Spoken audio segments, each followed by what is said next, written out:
What's up, everybody? My name is Van Bassett. Welcome again to another segment of A Day in the Life of a Sneakerhead. Thanks for 1K subscription. I really do appreciate the whole of the team. Appreciate you guys.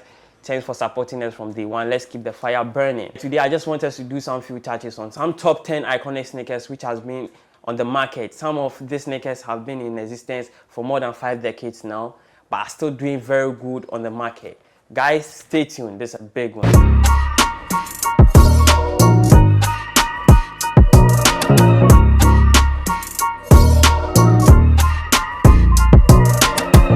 So on number 10 is the Nike Cortez. This sneaker was released in the year 1972 and the designer was called Bill Bowman.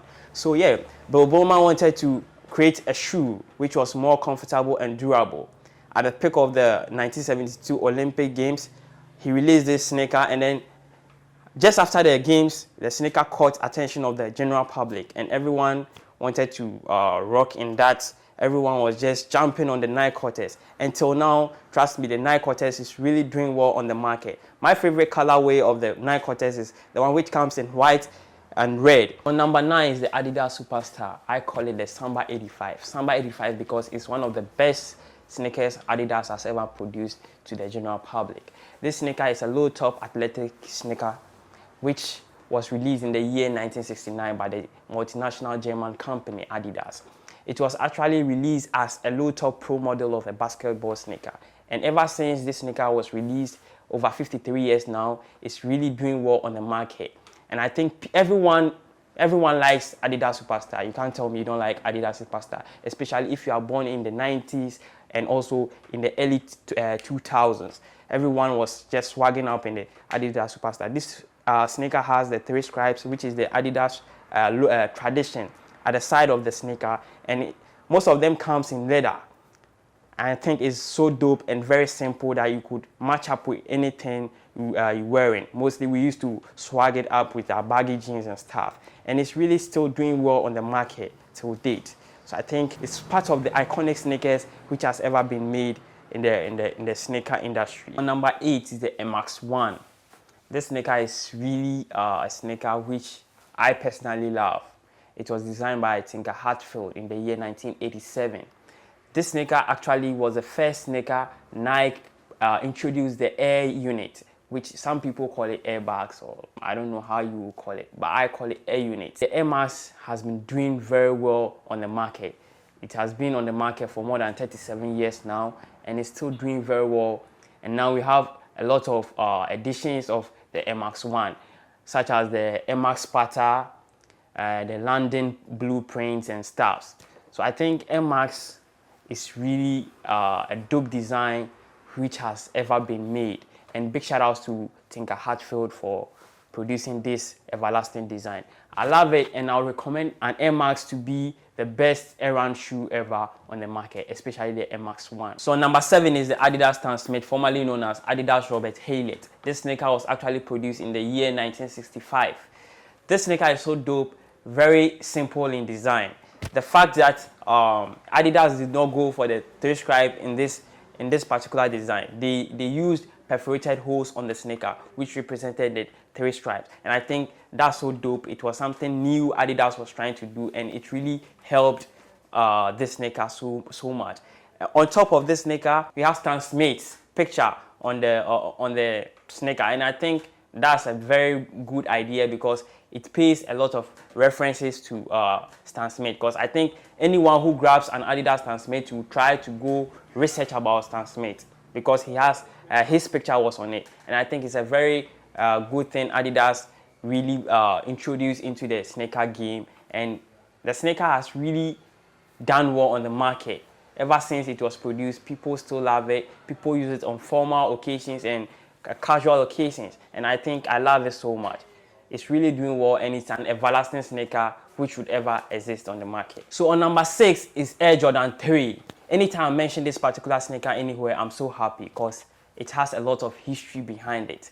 This sneaker actually saved Michael Jordan from leaving the Jordan brand, because before the sneaker was released, Michael's 5 years contract with Nike was almost over, and he was not too happy with the previous design he had. He didn't really like the sneaker he played in his previous season. That was the Jordan 2. So he wanted to depart from the company. And people were wondering which company was Michael Jordan going to jump onto. We were thinking he was going to join Reebok.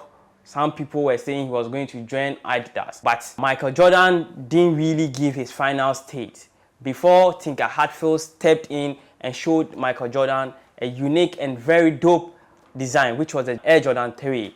And Michael Jordan fell very in love with the sneaker and decided to stay with the brand. So they produced a very iconic sneaker. And this particular sneaker gave Michael Jordan a very fantastic season, because that particular year, Michael Jordan won the MVP Player of the Year and also Best Defensive Player of the Year in the year 1987-1988 NBA season. So Jordan 3 has been in existence since that year, and it's really caught attention of a lot of people. People began to love it. It was released in 3 colorways, which was white cement, fire red, and black cement. Ever since, Air Jordan 3 has been on the market and has been doing very well on the market till date. People do love Air Jordan 3. I can see it's actually the favorite sneaker of DJ Khaled even now, especially the 3 laps. Because of the elephant prints, it makes the sneaker so unique and different from all other designs we've had from Nike and Jordan. Number 5 is the Air Jordan 1. Anytime I mention this sneaker, glory be to God, because this sneaker actually brought a lot of fortune into the life of Michael Jordan, because it landed him into the Chicago Bulls team, and also it gave him a $2.5 million endorsement contract from the Nike brand. This sneaker, I like it so much because it has really done well in the market ever since it was produced in the year 1985. So now, Air Jordan 1 is the talk of town. Everyone wants to rock in Air Jordan 1. A lot of people don't really know the models of the Air Jordan sneakers, but I think everyone knows about Air Jordan 1. If you step on the street right now and ask, what sneaker do you want? Everybody will tell you Air Jordan 1. Even from kids, from women, from men, everybody knows Air Jordan 1. So I think it's the most hyped sneaker in the market ever since it was released. And there has been a lot of collaborations from other brands. We have Off-White and Nike coming together to produce a version of Air Jordan 1. We have and then even if in Air Jordan 1, we still have other models of Air Jordan 1. We have the Air Jordan 1 High Retro, we have the Air Jordan 1 Mates, we have the low tops, we have the high tops. Like, Air Jordan 1 is the best sneaker which has ever been produced by Nike, no cap. Number 4 is Chuck Taylors. This is not the first time we're hearing Chuck Taylors, and I know I'm not the first person to tell you about Chuck Taylors. You've seen Chuck Taylors, you've heard of it. Chuck Taylors were actually released back in the 20th century. That tells you this sneaker has been in the market for a very, very long time now. Yeah, and it's still doing well. I like the fact that they make use of prints, fabrics from other designs, and also they make use of jeans print, leather print, which makes the sneaker so unique and simple. And the fact that this sneaker is so affordable to everyone, people like it a lot. Back in the 1920s, some basketball players used to wear Chuck Taylors. Chuck Taylor itself was a basketball player, was an NBA player. So it tells you this sneaker was actually produced for basketball. But some skateboarders also used to rock in Chuck Taylors to do their stuffs, even till now. Chuck Taylor and Vans have something in common. But mind you, they are not the same brand.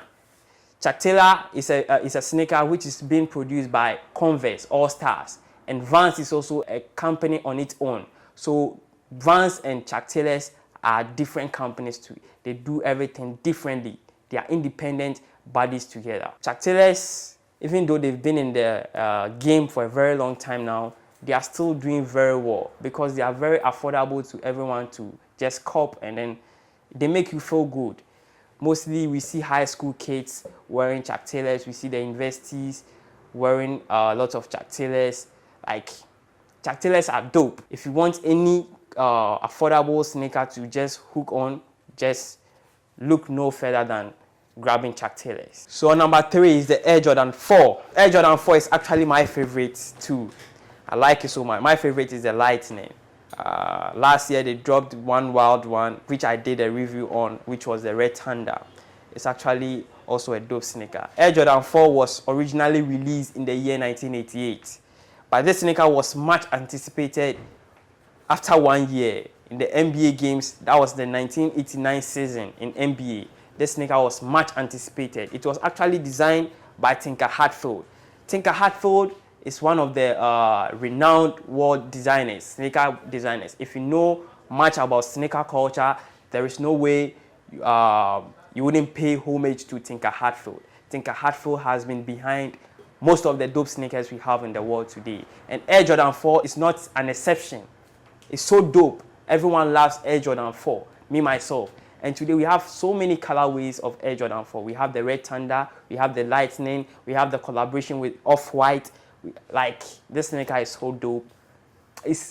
I wouldn't say much about this sneaker. No cap, Air Jordan 4 is the best sneaker ever. So number 2 is the Nike Dunks. This sneaker was actually released in the year 1985. It was released as a fusion of three sneakers from Nike: the Terminator, the Legend, and the Air Jordan 1. That tells you a lot of work went into the production of the Nike Dunks. I'm even wearing one.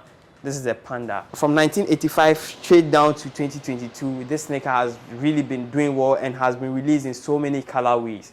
We have the Panda, which is what I'm putting on feet. We have the Pine Green. We have so many collaborations. The Nike went in collaboration with Off-White to even give us a Dunk. So Nike Dunk is really an iconic sneaker in the market. Ever since it was produced 1985 till now, it's still doing well. A lot of people still want to rock in the Nike Dunks. It was produced in high tops and low tops, but I see majority of the people like the low tops, because the low tops are so simple to rock in. So on number 1 is the Air Force One. I'm standing up for this sneaker. Like, I love this sneaker so much. Like, hey, this sneaker was released in the year 1982 and was discontinued in the year 1984. 2 years down the line, 1986, this sneaker was released again. And in that particular year, the whole of New York City, Harlem, everybody was wearing Uptowns. That was where the nickname started from, Uptowns. It was called Uptowns in New York. Air Force has been doing massively well in the market ever since it was reinitiated in the year 1986. It's said that every sneakerhead should have a fresh pair of Air Forces in his closet. No cap. Yes, because Air Forces are so simple to rock in anything. Anything you pick, it goes with it. Air Force was released in high tops, low tops, and mid tops. And after its release, it has 2 major colors, which is the white and black. But due to its uniqueness and then a lot of demand on the market, there has been so many collaborations from other brands and stuff. And we have so many colorways now in the world. The most expensive Air Force currently is the one with Louis Vuitton, Off-White, and Nike. RIP to Virgil Abloh. It was an iconic and outstanding design they gave us. And it's going for an auction price of $2.5 million US currently. And I think, yeah, it deserves it. The sneaker is so dope. I'm still working very hard to grab that particular pair in my closet. So guys, those were some top 10 iconic sneakers which has ever been produced in the market. I don't know the one which I haven't mentioned in my list, and I don't know the one which you really agree with me in my list. So tell me that in the comment section. And please don't forget to smash on the subscribe button. Blaze.